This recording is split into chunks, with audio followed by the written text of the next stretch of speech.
Hi, I'm Aron, Editor-in-Chief at World Investment News, and today we're introducing our 50th edition of eBiz Guides. This is our third time covering the Republic of Zambia. The first time was number 14. A brand new feature of eBiz Guides in this edition is the Innovators section, which we're doing for the very first time in this third eBiz Guides Zambia.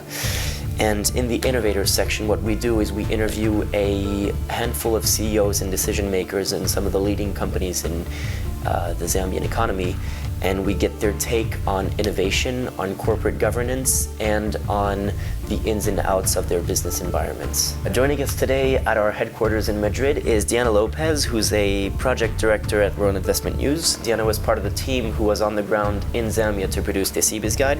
Thank you for being with us. Thank you very much, Stan. Zambia is one of the most stable countries in the African continent, having participated in no wars, civil or otherwise, since its independence 50 years ago. Today it's considered a lower middle-income country and is among the more developed countries in Africa.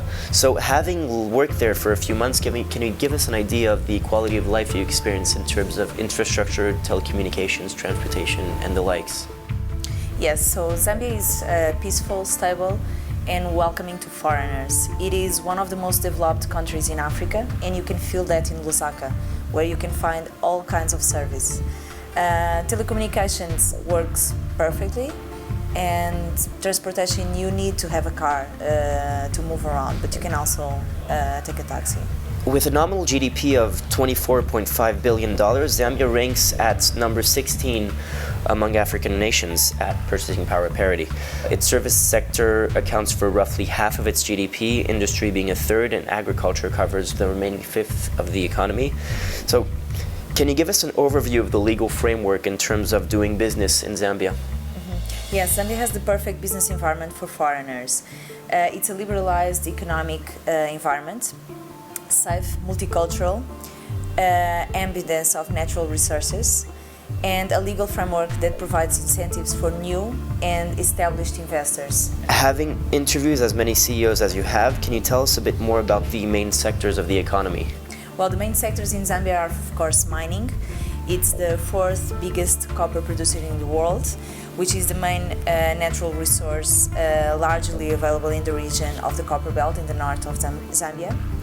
Agriculture represents 20% of the GDP of the country, and it counts to 85% of the employment.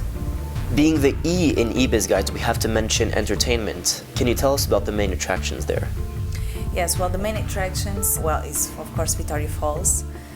This is the main attraction, and you cannot miss this attraction while you're staying in Zambia. It's located in the southern city of Livingstone. But Zambia is well known for the safaris as well, especially in Lower Zambezi and South Luangwa.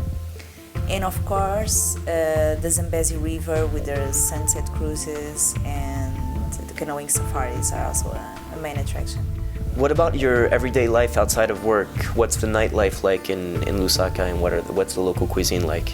Well, local cuisine, the local main dish is ugali, which is quite known, and you can find it in really good restaurants in the center of Lusaka. But you can also find cuisine from all over the world. I remember going to an Italian restaurant, really known, Portico, or Horseshoe, which has a really good fusion food.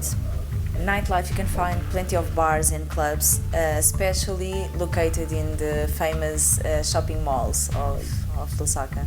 Thank you very much. We have a number of people we'd like to thank for their help in producing this eBiz Guide.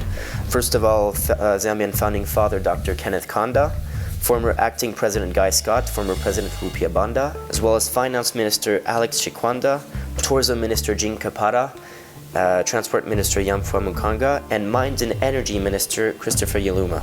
We'd also like to thank our team, Luis Lopez, Omar Lasfari, and Valerie Jenshensky, in addition to, of course, Diana Lopes for being in the studio with us today.